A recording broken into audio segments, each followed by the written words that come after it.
The barn door swung open with a force that rattled the iron hinges, and Elvira Dalton stood there in the howling dark with mud on her boots and fury in her eyes, staring at the man she had decided, somewhere between the second and third mile of walking in the bitter November cold, that she absolutely despised. Joseph Merritt did not look up immediately. He was crouched near the stall of his roan mare, checking the animal's left foreleg with the practiced steadiness of a man who had learned long ago that animals told you more truth than most people ever would. The lantern hung above him cast his shadow long and strange across the hay-covered floor, and Elvira felt something shift in her chest when she finally got a good look at him, not softening, she told herself sharply, just the shock of realizing he was younger than she had imagined from the way he carried himself. "You told me," she said, and her voice came out steadier than she felt, which was the one mercy the night had granted her, that there was a room at the boarding house. "You told me Mrs. Holt had a vacancy." Joseph finally looked up. His eyes were dark, the color of creek water under a cloudy sky, and they moved over her face with an attention that was uncomfortable and direct. He stood slowly, his full height considerable in the low-beamed space, and something passed through his expression that was not quite guilt and was not quite apology. It was something more complicated than either of those things. "Mrs. Holt gave the room away," he said. "To whom?" "To the preacher Halloway and his wife. They came in on the afternoon stage." He reached up and took the lantern down from its hook, held it at a level that let them see each other clearly, and Elvira felt the full weight of the situation land on her shoulders like a wet saddle blanket. There is nowhere else in Caldwell Junction that will take a woman alone at this hour, not in November. Not with the Regan outfit camped at the edge of town. The Regan outfit. She had heard the name twice since she arrived in the territory of Kansas, and both times it had been spoken in the same low, careful voice people used when they were describing something that could kill them. "So what exactly are you suggesting, Mr. Merritt?" Elvira said, because she had learned early in life that the best defense against humiliation was to make other people explain themselves out loud. He gestured toward the interior of the barn, toward the clean stall in the far corner that was packed high with fresh straw, where a horse blanket had been folded over the wooden railing and a second lantern already burned low on a post. He had prepared it, she realized. Before she got here, before she had trudged through the cold dark and banged on his barn door with her fist, he had already prepared it. "You will sleep here tonight," he said. "It is warmer than anything else I can offer you." "And where," Elvira asked carefully, "will you sleep?" He looked at her for one long moment, and then he looked away, toward the barn doors, toward the cold black Kansas night beyond them. "I will manage," he said. She knew then. She knew exactly who he was, standing there in his own barn in his own lantern light, calmly and without ceremony giving her the warmest place he had. She knew, and it frightened her more than the cold had, because she had not come to Kansas to feel anything for anyone. She had come because she had no other choice, and the difference between those two things mattered enormously. But we are getting ahead of ourselves.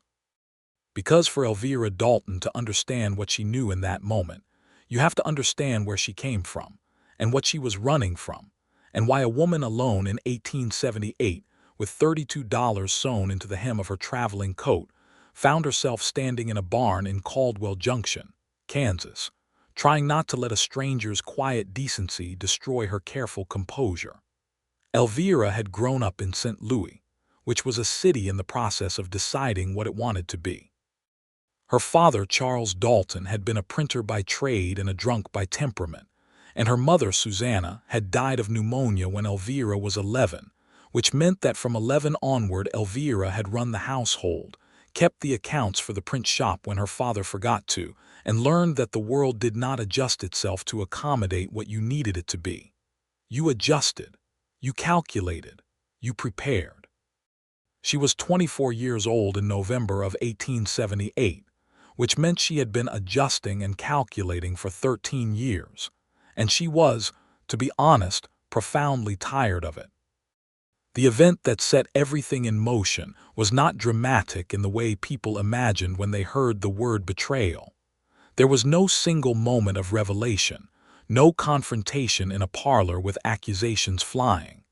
It was slower and quieter, and in some ways worse for that. Her father had borrowed money from a man named Gerald Coates, who ran lending operations out of the back of a dry goods store on Olive Street, and who was, in Elvira's assessment, precisely as dangerous as his pleasant manner was designed to make you forget.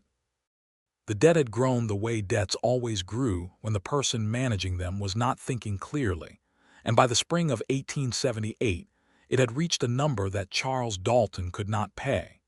Coates came to collect in April with two large men, and a proposal that was framed as a kindness. Elvira was 23 at the time, old enough in the city's social estimation to be considered a spinster, and Coates was 47 and recently widowed. The proposal was simple and vile, and delivered in the parlor of the print shop house, with the two large men standing near the door and her father sitting in his chair with his hands on his knees and his eyes on the floor. "I am not a piece of property," Elvira said very calmly, looking directly at Coates. "No," Coates agreed pleasantly, "but your father's debt is, and this house is the collateral. You have a week to think about it." She did not think about it for a week. She thought about it for approximately 3 days, during which time she confirmed from several sources that Coates was entirely capable of following through, that her father was entirely incapable of doing anything about it, and that staying in St. Louis was not actually an option. She had heard about the land opportunities in Kansas Territory from a woman at the Methodist Church who had a brother in Wichita. She had read the notices in the newspapers, the ones that talked about the Homestead Act and free land and fresh starts. She had also, if she was honest with herself, read some of the notices from towns looking for schoolteachers, because Elvira had enough education from her years managing books and teaching herself from her father's print shop library that she could hold her own in a classroom. Caldwell Junction had placed a notice in 2 separate newspapers. They needed a schoolteacher for the fall term. The pay was modest, but came with boarding arrangements. She had written a letter, received a response from the town council's representative, a man named Alderman Horace Webb, and bought a train ticket to Wichita with money she had been setting aside since she was 19. The train from St. Louis to Wichita had taken most of 2 days and had deposited her in a city that smelled of cattle and possibility, and from Wichita she had taken a stage south toward the Indian Territory border, which was where Caldwell Junction sat like a man leaning against a fence, technically on the right side of the law but deeply aware of the other side. She had arrived on a Tuesday. By Thursday, she understood 3 things clearly. 1. Alderman Horace Webb was a man who had described the boarding arrangement somewhat generously in his letter. 2. The school itself was a single-room building that had been used most recently as a storage shed and still smelled powerfully of that history. And 3. Joseph Merritt was not someone she could simply ignore the way she had planned to ignore everyone in this town until she got her bearings. She had first seen him on the afternoon of her arrival, at the general store on Main Street where she was purchasing lamp oil and a supply of chalk. He had been standing at the counter with a list in his hand, and a patience about him that struck her because impatience was the default condition of most men she had encountered in circumstances involving waiting. He was tall and lean in the way of men who worked outdoors without thinking about it, with dark hair cut short under a battered hat, and hands that bore the particular roughness of someone who worked a ranch without sufficient help. He had nodded at her when she came in, a single contained nod that acknowledged her presence without demanding anything from her in return, and she had thought, briefly, that this was a person who understood boundaries. She had learned his name from the store owner, Mr. Prentice, who was the kind of man who provided information freely and without being asked. "That is Joseph Merritt," Prentice had said, in the comfortable tone of a man organizing his world for a newcomer. "Has the Merritt spread about 4 miles east. Good land, decent cattle operation, nothing fancy. His father built it past 2 years ago. Joseph runs it alone now. Quiet sort. Reliable." He had paused. "The single women in this town have noted his existence extensively." "I am not a single woman in that sense," Elvira had said. "Of course not," Prentice had said, in a tone that suggested he was filing this statement for future reference. She had seen Joseph twice more in her first week, once at the water pump on 2nd Street, and once at the edge of a gathering where Alderman Webb was explaining to the town's residents why the school term would begin in 2 weeks rather than this week. Each time he had acknowledged her with the same contained nod, and each time she had returned it with the same calculation: acknowledge, do not encourage, move on. The problem, she had begun to realize in her second week, was that Caldwell Junction was the kind of small town where not encouraging something did not necessarily prevent it from developing, because the town itself had opinions and was perfectly willing to share them. Mrs. Holt, who ran the boarding house where Elvira had taken the single room that Alderman Webb had described as spacious, but which was in fact barely large enough for a bed, a washstand, and a chair, had opinions about Joseph Merritt that she delivered in the conversational style of someone who believed information sharing was a civic duty. "He has never been unkind to anyone," Mrs. Holt had said one morning over breakfast, apropos of nothing. "Not once in the 9 years I have known him. His father was a difficult man, I will say that, and I do not think growing up under Eli Merritt was easy. But Joseph came out of it." She had paused, searching for the word steady. "I am not interested in Joseph Merritt," Elvira had said. "Of course not," Mrs. Holt had said, in the exact same tone Prentice had used. The school had opened on a Monday in late October, 14 students ranging from age 6 to 15. And Elvira had discovered within the first hour that teaching was something she was genuinely good at, which was a relief because she had not been entirely certain that her theoretical confidence in the classroom would survive contact with actual children. It had survived. More than survived, it had thrived. She had a gift, she found, for holding attention, for making things interesting, for managing the particular chaos of a room full of young people without resorting to the severity that characterized most frontier school teachers. It was this, the teaching, that had placed her in the situation of knowing Joseph Merritt better than she had planned. Because one of her 14 students was a boy named Tommy Aldrich, age 9, who was exceptionally bright and exceptionally prone to getting into trouble, and whose particular brand of trouble one Thursday afternoon in early November had involved the fence of Joseph Merritt's east pasture, and a bet with another student about whether a person could cross a strange bull's field without running. Tommy could not cross the bull's field without running. Elvira had been the one to retrieve him, because Tommy's mother was in her 3rd trimester, and his father was 2 counties north on a cattle drive. And the message that reached the school said simply, "The Merritt Ranch, quickly."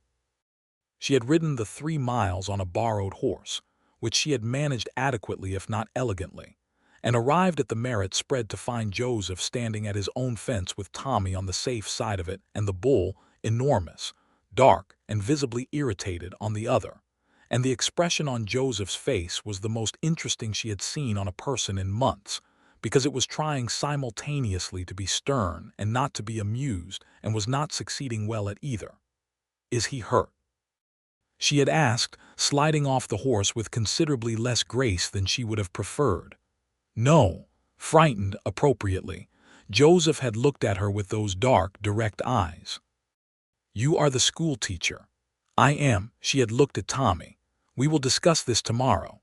Tommy had looked as though he would prefer the bull. Joseph had offered her water for the horse, and because the animal had gone slightly lame on the ride, had looked at the hoof and removed a small stone that had lodged there, and during this process they had talked, not significantly, about Tommy, about the school, about the condition of the East Road. But there had been something in it that was not nothing, and Elvira had been aware of this on the ride back in a way that she found irritating. She had seen him in town 4 more times after that. Each time the conversations had lengthened slightly, the way a river widens as it moves toward open land. He had mentioned once that his father had kept no books at the ranch, that he himself had had to learn to read entirely on his own after the age of 14. She had offered, impulsively, to help him locate good volumes from the lending library that the Methodist Church maintained. He had thanked her without the awkwardness men often displayed when accepting something from a woman, just a straightforward thank you that assumed she was capable of making an offer and he was capable of receiving it, and she had spent the walk back to the boarding house examining why this small thing had affected her as much as it had. By the time the night of the barn arrived, she had been in Caldwell Junction for exactly 6 weeks. The crisis had begun in the afternoon.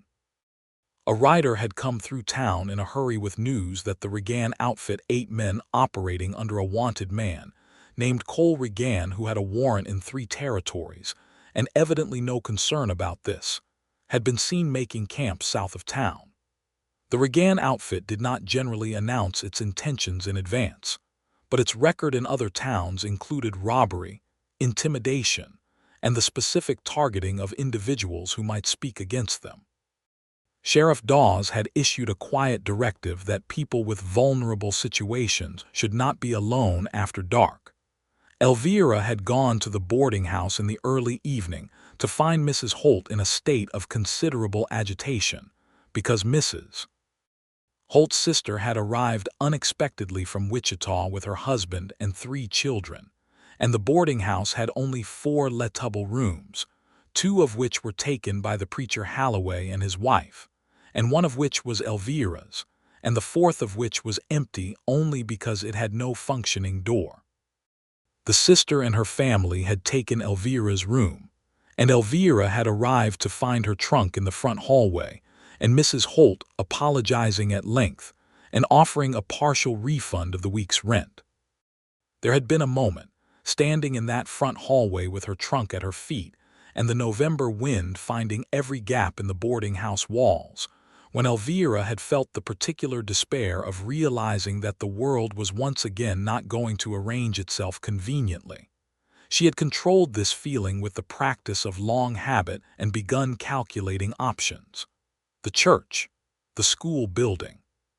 She had discarded the school almost immediately because it was at the far end of town, and the Regan outfit's camp was south, which put the school between the town center and the threat.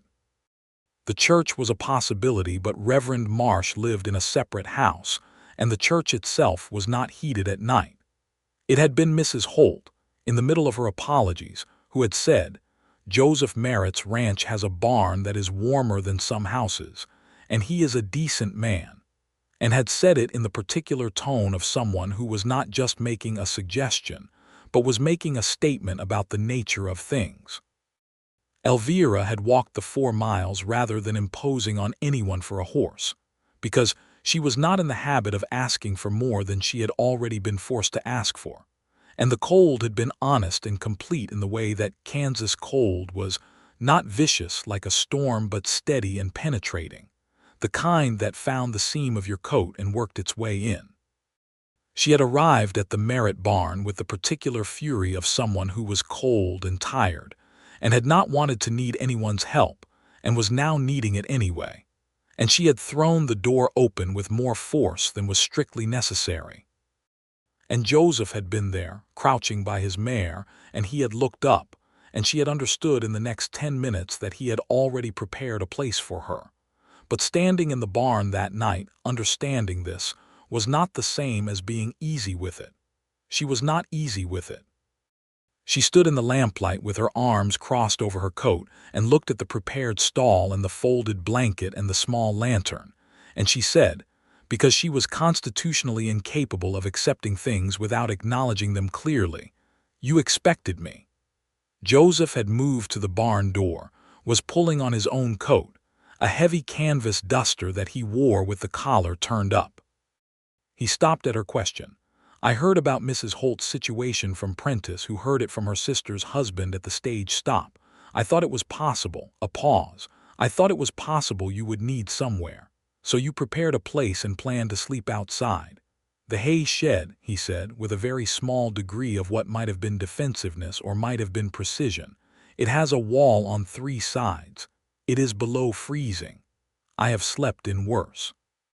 She looked at him for a moment, in which several things ran through her mind in quick succession. The dark past he carried, she had sensed it in pieces over the weeks, in the careful way he talked about his father, in the fact that he worked a ranch alone in a territory that did not reward solitary endeavors.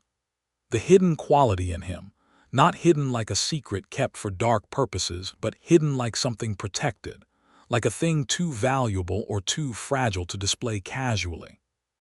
The way he had prepared this space for her without asking anything, without announcement, without the particular form of masculine self-congratulation that characterized so many good deeds she had witnessed performed by men who wanted to be appreciated for them. "You will freeze," she said. "I will not freeze." Joseph, she had not used his given name before. She heard herself use it now and saw him hear it too. "You are not sleeping in a hay shed in November so that I can sleep in a barn. That is not," she paused, searching for the right word and not quite finding it. "That is not reasonable." "It is the only solution that makes sense," he said. "You cannot be in the house. You know that. It is 1878 and you are a school teacher, and this town's opinion of you matters to your ability to do your job. If you sleep in the main house with a man you are not married to, that conversation follows you for years." She knew this was true. She hated that it was true with an energy that had been building in her since she was 11 years old, and watching the world apply different sets of rules to different people based on categories they had not chosen and could not change. But it was true, and the truth of it was not going to change because she found it unjust. "Then we will find another solution," she said.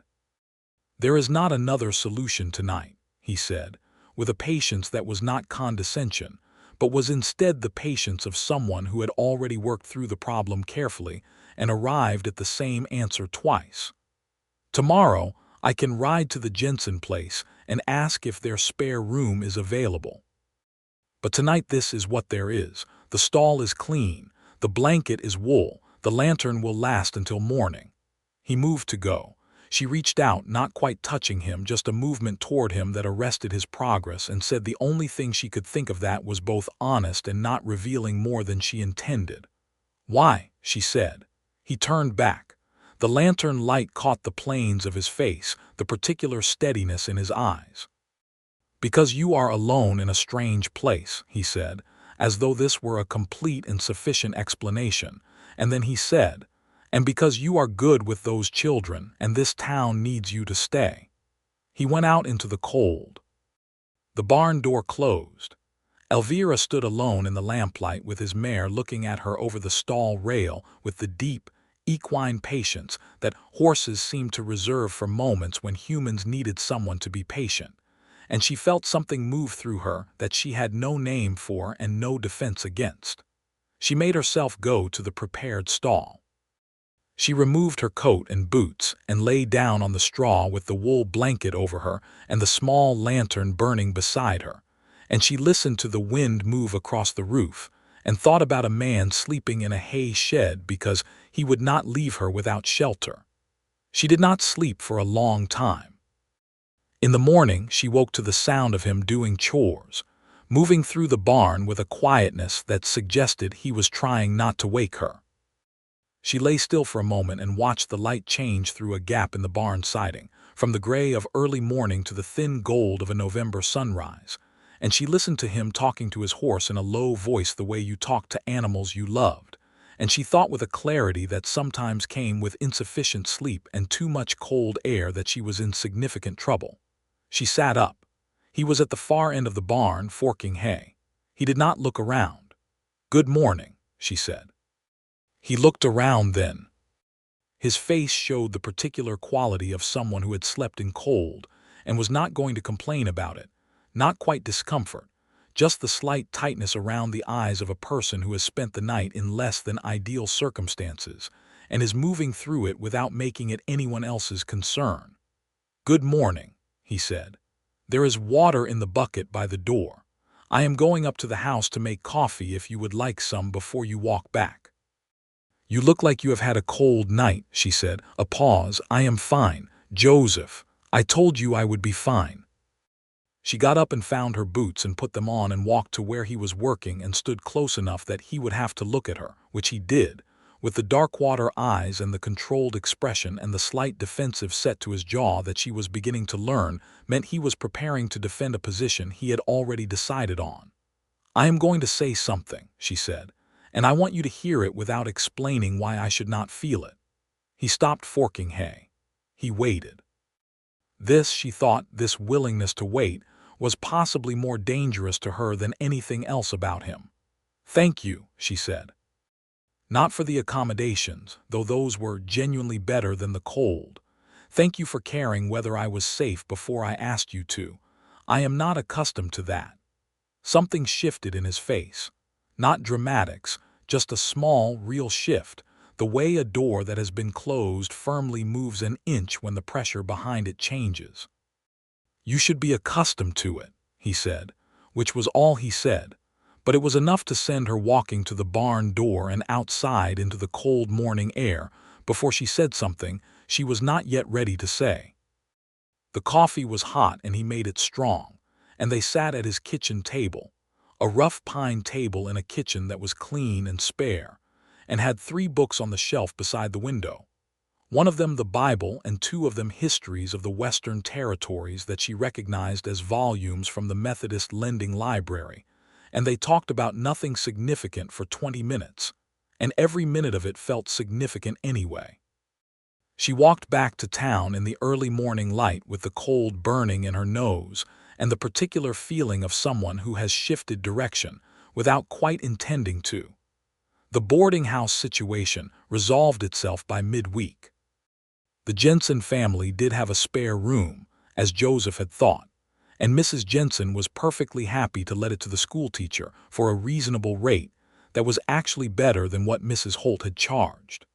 The Jensen place was a half-mile from the school and a half-mile from the center of town, and Elvira settled into it with the efficient competence she brought to all practical matters, and tried to return her attention to the work that had brought her here. The Regan outfit had moved on by Wednesday, which was either because Sheriff Dawes had communicated their unwelcomeness effectively or because, as the more cynical residents of Caldwell Junction suggested, they had found more profitable territory elsewhere, and this town had simply not been worth their time. Either way, the specific danger had passed, and the town returned to its ordinary rhythms. Her ordinary rhythms now included Joseph Merritt in ways she had not precisely planned. He came to the school on a Thursday afternoon to pick up Tommy Aldrich, who was going to spend the weekend at the Merritt Ranch helping with fence repair, as a consequence of the bull incident that had been negotiated between Elvira, the senior Aldrich aunt, and a somewhat sheepish Tommy. He arrived slightly early and sat on the wooden bench outside the school door while she finished the lesson, and she was aware of him there with a peripheral attention that she kept firmly peripherally. When the students filed out, Tommy among them looking slightly apprehensive about the weekend ahead, Elvira stood in the doorway and said, "He is capable and he will work hard. He just needs direction." Joseph had looked at Tommy and then at her. That seems to be true of most people worth working with. Tommy had looked between them with the frank assessment of a 9-year-old who was beginning to understand something about adult behavior that he did not yet have vocabulary for. "Come on, then," Joseph had said to the boy. "The fence will not fix itself." He brought Tommy back on Sunday evening, and Tommy's report to Elvira on Monday morning was that Mr. Merritt had taught him how to properly set a post, how to identify a weak fence line, and how to make a decent biscuit in a cast iron pan, and that the last skill was the one Tommy considered most valuable. Elvira had smiled over her lesson plan. She saw Joseph at the general store on Saturday and at the church on Sunday, which surprised her because she had not taken him for a church-going man, and he was not precisely that either. He sat in the back row with the particular manner of someone who was there out of community rather than conviction, which she found she respected. He sat 2 rows behind her and to the left, and she did not look at him during the service but was aware of exactly where he was, which she found irritating and could not stop. After the service, he fell into step beside her on the road out, and they walked together to the junction where the road split toward his ranch and toward the Jensen place, talking about things that were not the things they were actually talking about. She told him about a letter she had received from her father, which she had not answered, and without giving the full history she conveyed enough that he understood the shape of it, the debt and the danger and the reason she had left. He did not press for more. He said after a moment, "Coming out here is not running away if you have a reason to come." "I know that," she said. "I know you know," he said. "I am saying it so you do not have to just know it privately." She stopped walking at the junction and looked at him in the autumn sunlight, at this man who had slept in a hay shed in November so she would not have to sleep in the cold, who had prepared a warm place without being asked, who said things that landed exactly where they were aimed. "Who taught you to be like this?" she asked. He looked at the horizon the way she had come to recognize was his habit when he was deciding how honest to be. "Nobody," he said. "I learned what not to be from my father, and the rest I worked out myself." She filed this away in the careful internal record she kept of Joseph Merritt, which was growing considerably longer than she had intended. In the second week of November, she heard the story from multiple sources in the way that small towns shared important history, first from Mrs. Jensen, who mentioned it obliquely over breakfast, then from Prentice at the general store, who told it in the direct manner of a man who believed facts should be stated clearly, and finally from Sheriff Dawes himself, who confirmed the shape of it when she made a casual inquiry. Eli Merritt had been a hard man in the specific way that the frontier produced, not evil by intention but damaged in a way that expressed as cruelty, a man who had built something in harsh country and had paid a price for it that he then extracted from the people nearest to him. He had drunk. He had applied discipline with a harshness that the town had known about but not intervened in, because in 1870 intervention in a man's household required a degree of community courage that Caldwell Junction had not yet developed. Joseph had grown up under this, had worked the ranch from the age of 9 alongside a man who expressed every frustration of frontier life on the person most available to receive it. And then, at 16, Joseph had done something that the town still talked about. A new family, the Colemans, had arrived from Missouri with 4 children and a mother who was ill and a father who had the same damage as Eli Merritt but less restraint. The father had been in a fight at the saloon, had been taken into custody by the then sheriff, and the Coleman family had been left without resources in November, which in Kansas in 1872 was a genuine survival crisis. Joseph had loaded 2 of his father's horses with supplies, hay, flour, dried meat, a blanket, and taken them to the Coleman homestead. His father had beaten him for it when he returned. Joseph had not tried to prevent this or to explain. He had accepted it and continued to go to the Coleman place every 3 days with what he could bring without triggering another incident. He had been 16 years old. Prentice had told this story with the flat seriousness of a man reporting history. Mrs. Jensen had told it with tears. Sheriff Dawes had told it with the contained respect of someone who understood that courage took different forms, and that this particular form required a kind of sustained will that most adults did not manage. Elvira had heard it and felt the last carefully maintained wall inside her develop a crack that she could not repair. She went to the ranch the following Saturday afternoon on the borrowed horse that the Jensens let her use when she needed it, which she was aware was a change in her own behavior from the first weeks when she had gone nowhere she had not been summoned.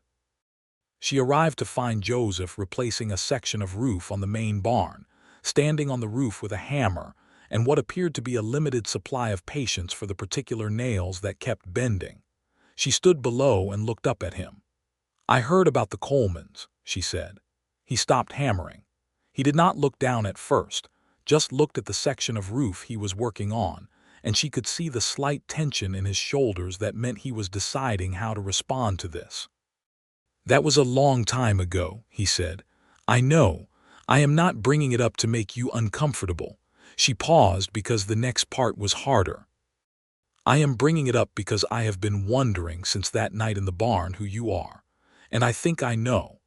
I think you are a man who decided early what kind of person he wanted to be, and he has been it quietly, without anyone watching, for a long time. And I think that deserves to be known." He came down from the roof then, not quickly but steadily, the way he did everything, and he stood on the ground in front of her with his hammer in his hand and the afternoon light on his face. And he looked at her with the dark, direct eyes, and said nothing for a moment long enough that she began to wonder if she had overstepped. "Elvira," he said, and it was the first time he had used her given name, and the way he said it was careful, the way you said something you had thought about saying more than once. "I do not know how to do this elegantly." "Neither do I," she said. "I have never particularly trusted elegance anyway." Something in him released slightly, like a rope that has been holding tension easing a fraction. "I would like to court you," he said, "if you are willing, properly. With the full understanding that you do not owe me anything for the barn, and that I am not assuming anything about what you want, and that if you say no, I will respect that completely." She looked at him in the November afternoon, with the wind moving through the dry grass and the sound of his mare in the pasture nearby, and the feeling of standing at the exact moment before a decision becomes permanent. "I think," she said carefully, "that I came to Kansas to build something, a life that is mine, a life I chose. I did not come here for a man."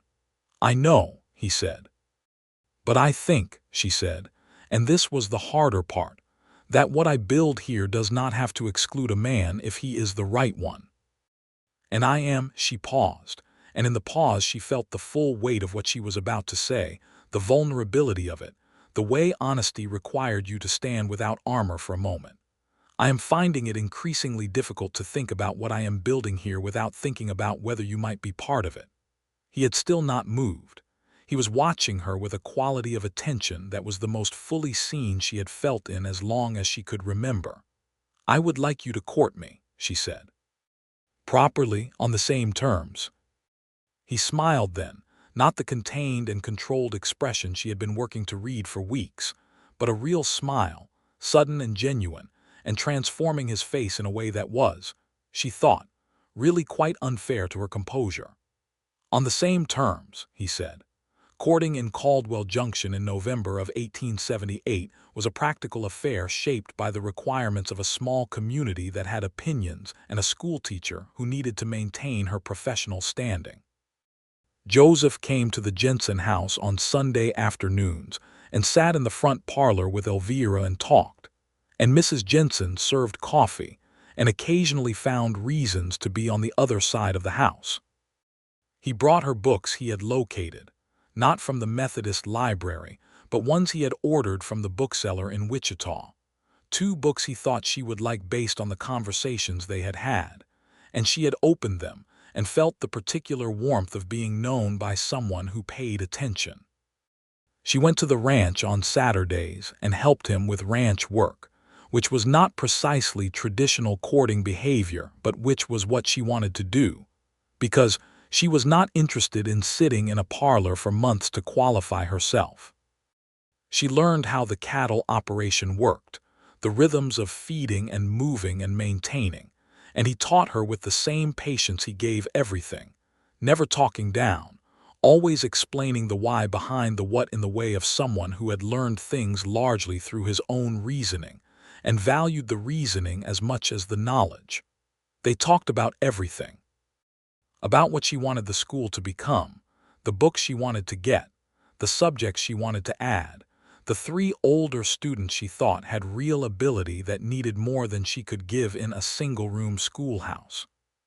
He listened and asked questions and occasionally made suggestions that were genuinely useful, the way someone listened who was not waiting for their turn to speak, but was actually thinking about what you were saying.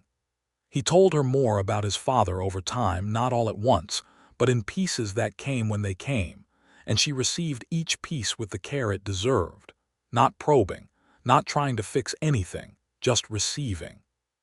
He told her that the hardest thing about growing up under Eli Merritt was not the physical difficulty, but the uncertainty, never knowing which version of his father he was going to encounter on a given day, which had produced in him a deep aversion to unpredictability and a compensating determination to be, himself, as steady as he could manage.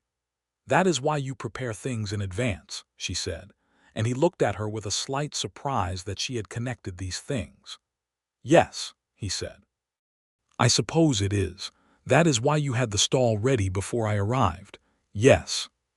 She reached across the kitchen table and put her hand over his, which was the most direct physical gesture she had made, and felt the stillness that went through him at the contact, the way he turned his hand over under hers without urgency, just turning it, just holding it.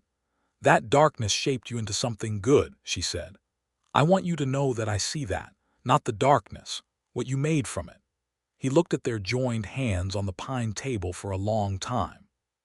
"You are the first person who has said that," he said, "in those words. Then people have not been paying attention," she said. "The letter from Gerald Coates arrived in the second week of December. It had been forwarded from St. Louis through her father, which meant her father had given Coates her address, which meant the debt had either grown worse or her father's backbone had collapsed entirely, and probably both. The letter was written in the careful hand of a man who spent money on his correspondence and wanted you to know it, and its content was simple and unpleasant.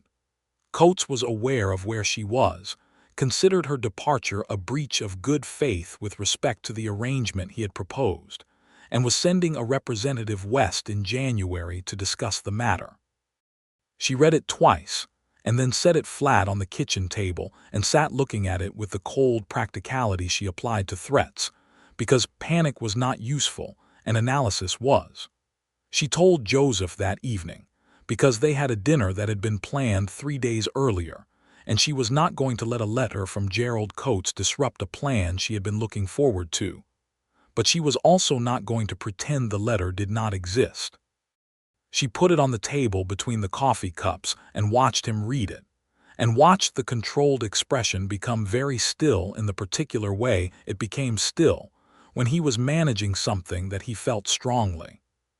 "Sending a representative," he said. "Yes. What does that mean practically? It means either intimidation or a legal instrument. I am not married and I have not signed anything, so any legal instrument will be nonsense, but the intimidation may not be." She paused. "My father should not have given him my address." "No," Joseph said, with a flatness that conveyed exactly what he thought of this without requiring further elaboration. "He should not have." "I am not asking you to fix this," she said, because she needed to say it. "I know you are not asking me to fix it." He looked at her steadily. "But I would like to be in the room when the representative arrives, if you will permit it. Not to speak for you, just to be present." She thought about this, about the specific comfort and the specific danger of accepting the presence of someone who cared about your outcome. "Yes," she said, "you can be present." He nodded as though this was settled and then picked up his coffee cup and said, "Tell me about the students," and she felt the deliberate shift of it, the way he was moving them back to solid ground, and was grateful for it in a way she did not know how to express. The representative arrived on a Tuesday in the second week of January, 1879. He was a thin man named Norris who wore a coat that was too light for Kansas in January, and carried a leather satchel that he patted several times in a way suggesting it contained something he considered significant. He found Elvira at the school during the noon break, and she had known he was in town since the previous afternoon, because Caldwell Junction communicated that kind of information efficiently. Joseph was at the back of the room. He was leaning against the wall with his arms crossed and his hat on, and his expression set to the particular quality of present but not interfering, which was almost exactly what she had asked for and also, she noted, extremely effective purely as a visual statement about whose ground this was. Norris had looked at Joseph, and then at Elvira with the recalibration of a man who had expected a solitary woman and had found something more complicated. "Miss Dalton," Norris had said. "Mr. Coates asks me to convey his regard." "Mr. Coates can keep his regard," Elvira had said pleasantly. "What does he want?" Norris had laid out the position. Her father's debt, the proposed arrangement, her departure, Coates's position that her departure had been a breach of what he characterized as an informal agreement. He had opened the satchel and produced a document, which Elvira had taken and read carefully. It was not legally valid. She had known enough from the print shop business and from careful reading of legal notices in newspapers to recognize that what Coates was attempting to claim, that a verbal proposal constituted a binding agreement, had no standing. She said this clearly, without heat. Norris had looked at Joseph again. Joseph had not moved or spoken. "Mr. Coates anticipated that you might take this position," Norris said. "He is prepared to pursue the matter through other channels." "Other channels," Elvira repeated. "In Kansas, where I am a resident with a contract of employment with the Caldwell Junction School Board." She folded the document and held it out to Norris. "You may tell Mr. Coates that I am not his, that I was never his, that my father's debt is my father's debt and not mine, and that if he pursues this further I will write to the St. Louis District Attorney's Office about his lending practices, which I understand are a matter of some interest to that office. I have been gathering information about those practices for several months." This last was partially true. She had written to a former neighbor in St. Louis who had mentioned that Coates was under scrutiny, and the scrutiny was real even if her formal complaint was a current work in progress. Norris had put the document back in the satchel. He had looked at Joseph one more time. "This matter is concluded," Elvira had said. "Safe travels, Mr. Norris." After he had gone, Joseph had looked at her from across the room for a long moment. "You were gathering information about his lending practices," he said. "I have been corresponding with someone who has relevant knowledge. You were prepared for this." "I am always prepared," she said, and then something in her released, the tightness that had been living in her chest since December, and she sat down at her teacher's desk and put her hands flat on the surface and breathed. He crossed the room and sat in the chair that was too small for him, a student's chair beside her desk, and he leaned forward with his elbows on his knees and looked at her steadily. "It is over," he said. "I believe so. He is a man who does not spend money without a return. Pursuing me across Kansas and into actual legal territory will cost him more than the debt is worth." She looked up. "And he knows I will follow through. I think he has known from the beginning that I was serious. That is why he waited this long, because he was hoping I would become uncertain." "You were never uncertain." "I was afraid," she said. "Being afraid is not the same as being uncertain." He reached out and took her hand from the desk surface, not dramatically, just with the same steadiness with which he did everything, and held it. "No," he said, "it is not the same."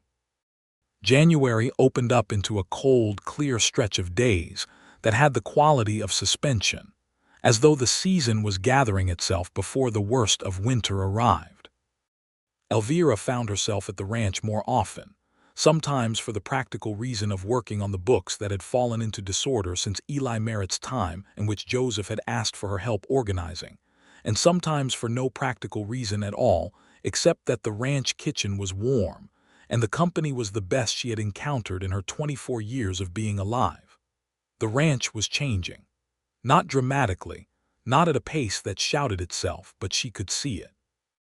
The additional stall he had built in the barn because he had taken on 2 more horses to board for winter. The income supplementing the cattle operation. The 3rd book on the kitchen shelf, a natural history volume she had ordered for him from the Wichita bookseller, and which he had opened with a careful attention that told her he had been waiting for exactly this kind of book for a long time. The fence line on the north pasture that was now in better repair than it had been in years, the steady work of someone who was building towards something rather than just maintaining. She was building too.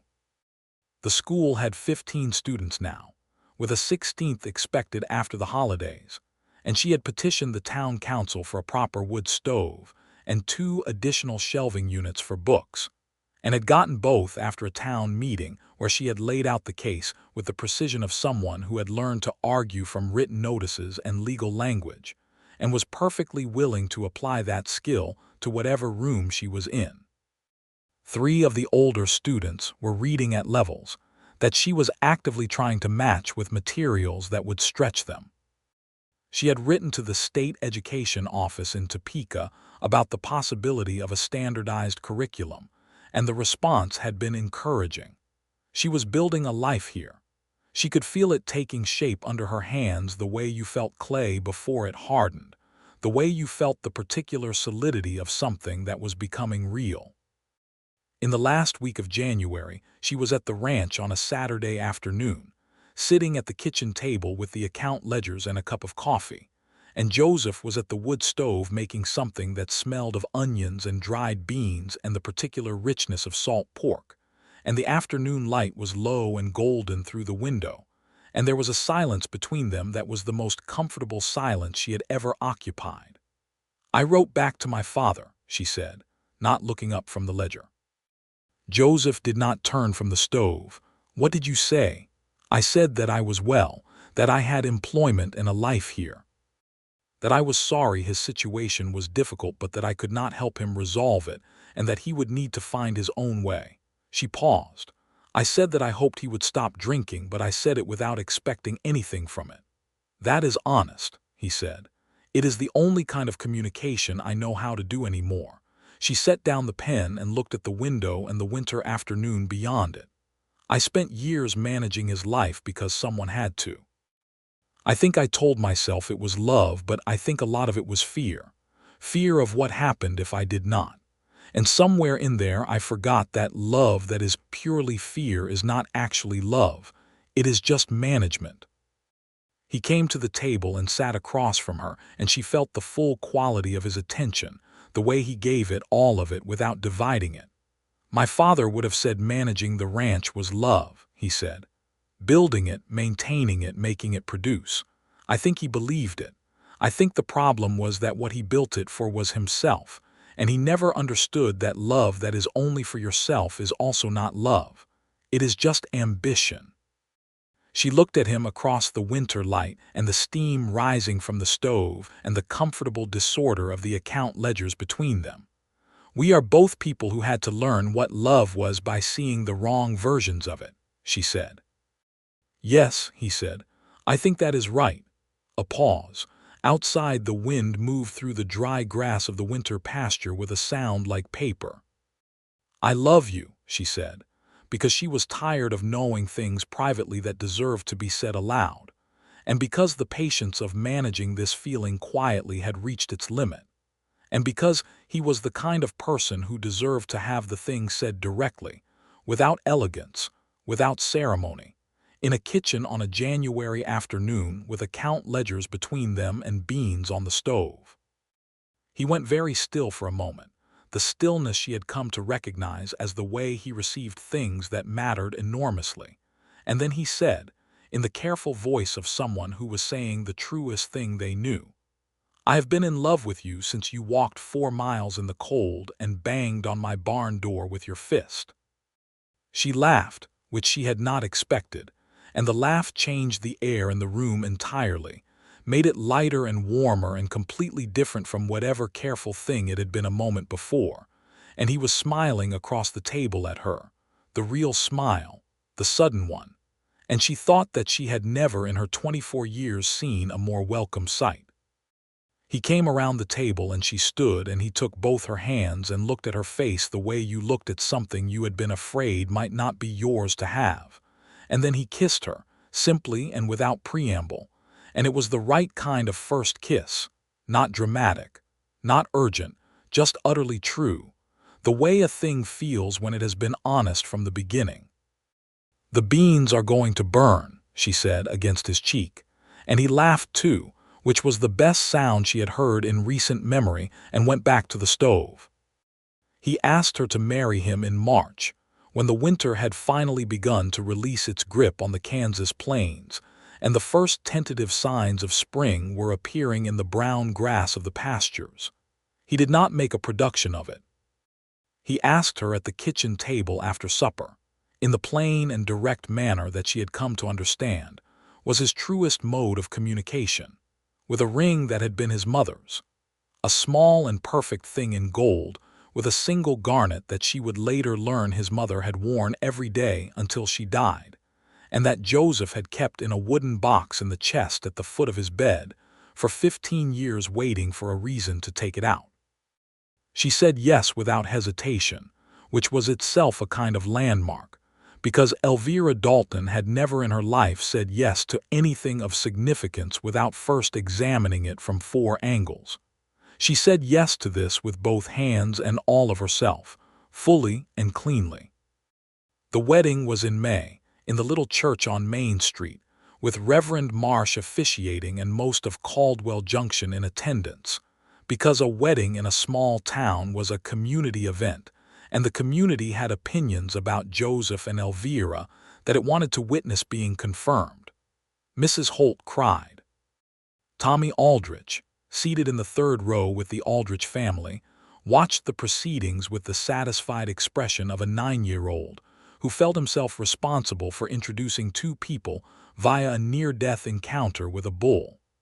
Prentice attended, and afterward described the event to at least 4 separate customers as exactly right, which was high praise from a man of few words. Elvira wore a dress she had made herself from blue wool ordered from the Wichita dry goods house, and she thought she had never made anything so carefully or so happily. Joseph wore a suit she had not known he owned, dark and well cut, and he looked at her when she came down the church aisle with the same expression he wore when he was looking at something he considered genuinely remarkable, and she felt this all the way into the center of herself. The vows they exchanged were the traditional ones, but they both meant every word in a specific and particular way that people could hear in the quality of the saying. And Reverend Marsh, who had performed many weddings, said afterward to his wife that he believed that was one of the truest pairs he had ever joined. They moved into the ranch together, which meant the ranch house became a joint project, which was exactly right. She brought books and the organized energy of someone who had been managing spaces since childhood and whose preference for clarity and order found expression in making rooms functional and warm rather than merely tidy. He made space for her without being asked, shifted things, opened up the extra room that had been storage, began a second bookshelf. They were good at sharing a space, which was not a given even between 2 people who loved each other, and they discovered this with a quiet satisfaction that was one of the better surprises of early marriage. She kept the school for the remainder of the term and the following year, because it was hers and she loved it, and because Joseph had never once suggested she should not, had in fact encouraged her continued work with a wholehearted support that she appreciated more than she could easily express. He helped her write the curriculum petition to Topeka in the evenings, his precise handwriting covering the pages she drafted, the 2 of them at the kitchen table with the lamp between them, building something together without calling it that. By the summer of 1880, the ranch was doing better than it had done in years. Joseph had taken on a second hired hand, a young man from Oklahoma named Darnell who was 20 years old and reliable, and quickly learned that the best approach to Joseph Merritt was honest effort and direct communication, which suited him fine. The cattle operation had expanded modestly, the boarding business for horses had become a reliable supplemental income, and the account books that Elvira maintained with the efficient attention she brought to all numbers were the most organized they had been in the history of the property. In September of 1880, Elvira discovered she was pregnant. She told Joseph on a Tuesday evening after supper. She had been certain for about 4 days, and had spent those 4 days in the particular private processing that was her habit before she shared anything important, not from secrecy, but from needing to be solid in her own knowledge before she offered it to someone else. He was reading when she told him, sitting in the chair by the window with the natural history book open on his knee, And when she said it, he went still in the way he went still when something mattered enormously. And then he looked up at her with an expression she had no word for except open, completely and unusually open, like a landscape when the clouds clear. "Are you well?" he asked. "Are you all right?" "I am very well," she said. "I am more than all right." He got up and came to her and held her with a care that was absolutely characteristic of him, the gentle, careful attention of someone who understood that tenderness was not weakness, but was instead its own kind of strength. And she felt the full solidity of what they had built, the particular warmth of being held by someone you had chosen completely. Their son was born in April of 1881, a healthy boy with Joseph's dark hair and what the midwife, Mrs. Forrest, described as Elvira's determination, which they both found accurate within the first 2 weeks. They named him Charles William Merritt, the Charles for a father who had been inadequate but whose name was still hers to do something good with, the William for no particular reason except that it suited him, and the Merritt because every child deserved to carry the name of the parent who would carry them right back. Tommy Aldrich, who was 12 by then and had become a fixture at the ranch in the way that certain children became fixtures in certain households, arrived on the second day after Charles's birth with a jar of honey from his family's hives, held out to Elvira with the awkward sincerity of a 12-year-old who did not quite know how to communicate that he loved these people and was glad this baby had arrived. Elvira accepted the honey and thanked him and thought that some families you were born into and some you made, and Tommy Aldrich was firmly in the made category, which she considered the better one. The school did not diminish because she had a child. She returned in September with Charles, now 5 months old and already demonstrating the alert, interested attention to surroundings that would characterize him his whole life, and she arranged the school day around the rhythms of a nursing mother with the same practical competence she brought to everything. And the parents of Caldwell Junction accepted this without drama, because Elvira Dalton Merritt had by this point thoroughly established herself as the kind of person whose decisions tended to be the right ones. She hired a young woman named Ada Connolly, who had come west from Ohio and had 2 years of normal school training, to help with the younger students in the afternoons, which expanded what the school could do and gave Ada, who was earnest and excellent with children, the chance to develop her own teaching skills. The school had grown to 22 students by 1882, and Elvira was actively petitioning the town council for a larger building, a petition she was confident would succeed because she had the votes, and because she had learned early that preparation and persistence combined reliably overcame institutional inertia. The petition succeeded in the spring of 1882. The new school building opened in September, 2 rooms rather than 1, with a proper separate office for the teacher, adequate windows, a wood floor instead of the packed earth of the original building, and enough shelf space for the library she had been building since her first year. She stood in it the morning before the students arrived and turned slowly and felt the rare and complete satisfaction of something built from nothing through sustained effort. And when she turned all the way around, Joseph was in the doorway, having ridden in from the ranch to be there for the opening, and she saw on his face the exact particular pride of someone who has watched a thing be made and knows how much it cost. "Look at what you built," he said. "Look at what we are both building," she said, and meant it to encompass all of it, the school and the ranch and the marriage and Charles and the life that kept expanding in every direction they turned. In 1883, they had a second child, a girl they named Ruth Margaret Merritt, who arrived in November with a full head of dark hair and the lungs of someone who intended to be heard. Charles, who was 2.5, approached his sister with the wary fascination of a child encountering something simultaneously wonderful and threatening, and within a week had decided she was primarily wonderful and appointed himself her foremost protector, a role he took with touching seriousness for a 2-year-old. The ranch had by this point become something Elvira thought of as genuinely theirs in the fullest sense of that word, not because she had arrived and claimed it, but because her presence in it had changed what it could be. The house had grown.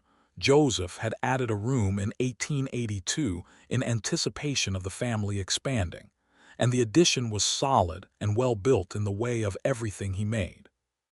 There were chickens and a kitchen garden that Elvira had established and expanded each year, and the garden in summer was one of her private satisfactions. The way growing things responded to attention and care in ways that were thoroughly reliable. She had continued corresponding with the state education office in Topeka, and in 1884 was asked to contribute to a written guide for frontier schoolteachers that the state was preparing, a request she accepted and executed with the same careful attention to useful, practical information that characterized everything she produced.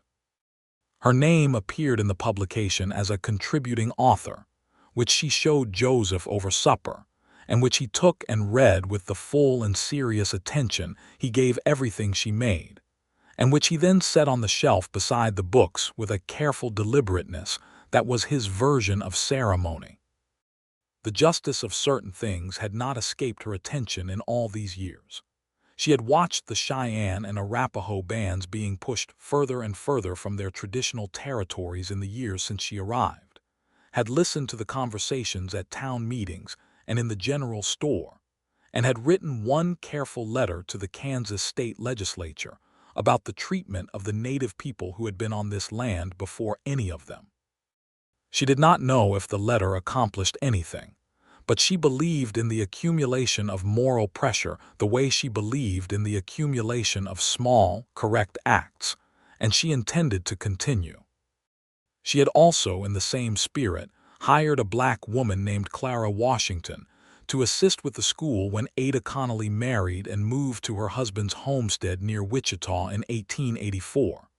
Clara was 26, well-educated by her own sustained effort, and the best natural teacher Elvira had encountered since taking the school. The town had, predictably, opinions.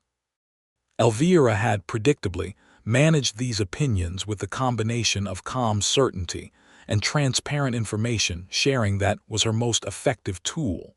And within a school term, Clara's quality in the classroom had done more for the town's acceptance than anything Elvira could have argued. The children adored her. Their parents followed. There were mornings on the ranch when Elvira woke early, before the children, before the day had fully assembled itself, and lay in the quiet with the particular awareness of someone who had survived a significant and difficult journey and arrived somewhere worth arriving. She thought sometimes about the girl in St. Louis who had sewn $32 into a coat hem and walked out of her father's house with one trunk and a letter of employment in her pocket, and felt for that girl a combination of tenderness and respect that she would not have been able to feel when she was that girl, because you could not see clearly what you were in the middle of. She had been afraid on that train. She had been afraid most of the first weeks in Caldwell Junction, wearing the fear quietly under the competent surface, because fear was information and not defeat, but wearing it nonetheless. She had been afraid the night she walked 4 miles in the cold with the Regan outfit camped somewhere south of town, and nothing waiting for her at the end of the walk except a strange man's barn, and her own ability to manage whatever the situation turned out to be.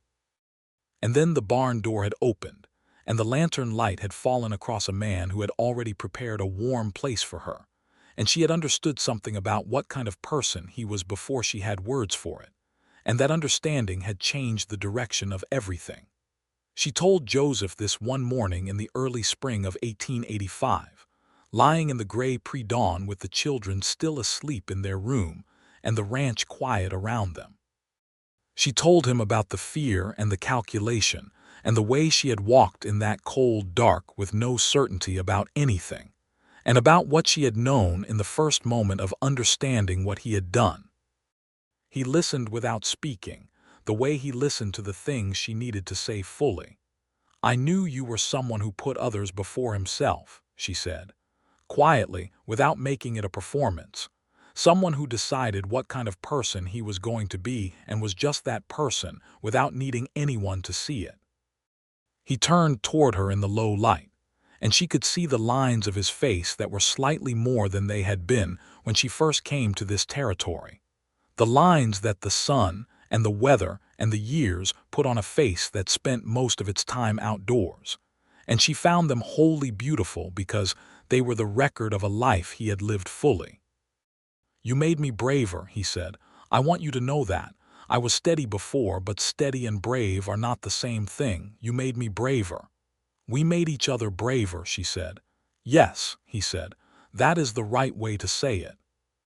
Outside the window, the sky was beginning to lighten in the east, the deep blue of very early morning giving way to the first pale suggestion of day, and the horses in the pasture were beginning to move, and somewhere a bird made its first tentative announcement of the morning.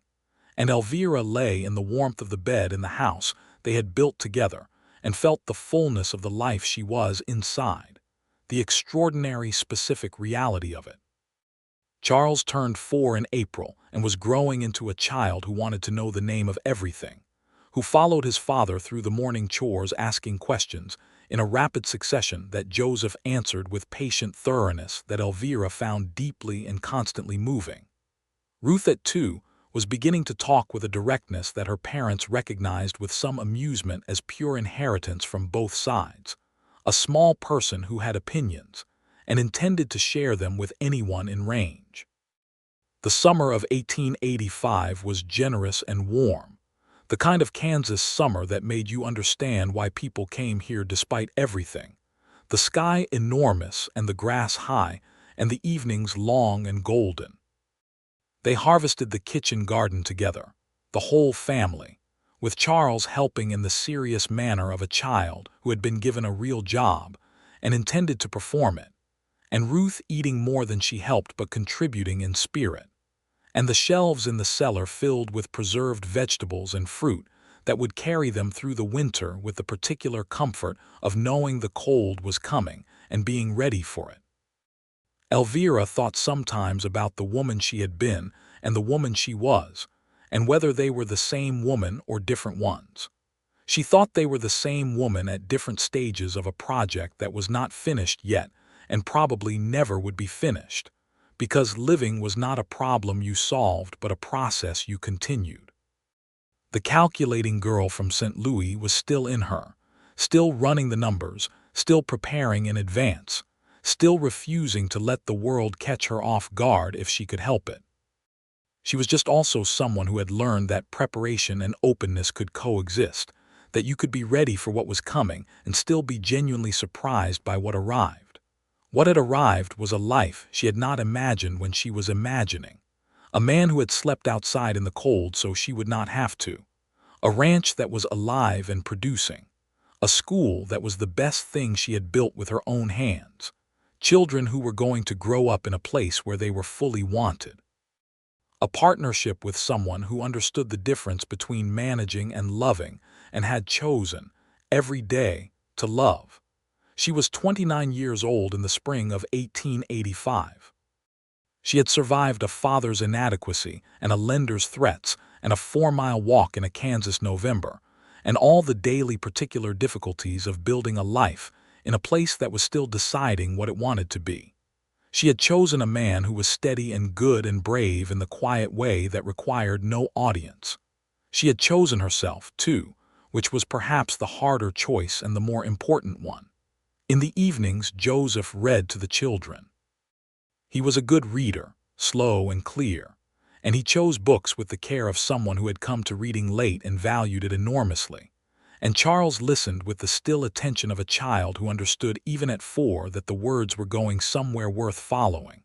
And Ruth listened from inside the nest of blankets she always constructed for herself, with her dark eyes wide, and occasionally contributed a comment that was not always relevant but was always confidently delivered. Elvira sat in the chair by the window on these evenings and mended or worked on correspondence or simply sat and listened to her husband's voice and the sound of her children receiving something from it, and felt the specific quality of a life that was right, not perfect. Nothing was perfect, and perfection was a kind of trap she had decided long ago not to walk into, but right in the way that a thing is right when it is the shape it was always meant to be. There was a moment in September of 1885 that she would remember afterward as a kind of arrival. She had ridden home from the school in the late afternoon with the sun behind her and the ranch ahead, and as she crested the small rise that gave the first view of the house and the barns and the pastures, she saw Joseph in the south field with Charles beside him, both of them looking at something in the grass, probably an insect or a small animal, based on the angle of their heads. And the afternoon light was across them in the particular gold of September, and the whole scene was so thoroughly right and true that she stopped the horse and just looked at it for a moment before riding down. Joseph looked up as she came through the gate. He shielded his eyes against the sun. "Good day," he called. "Good day," she called back. Charles ran toward her because he was 4 and running toward people was what you did when they arrived.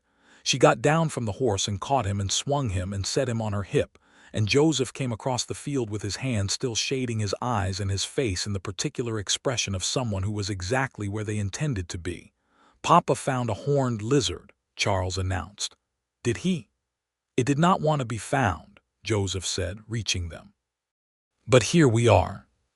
She looked at him over Charles's head in the September light, at his face and his eyes and the easy way he stood in his own life, and felt the full weight of what she was grateful for, which was too large to say but which she said anyway, in the only language that had ever worked between them.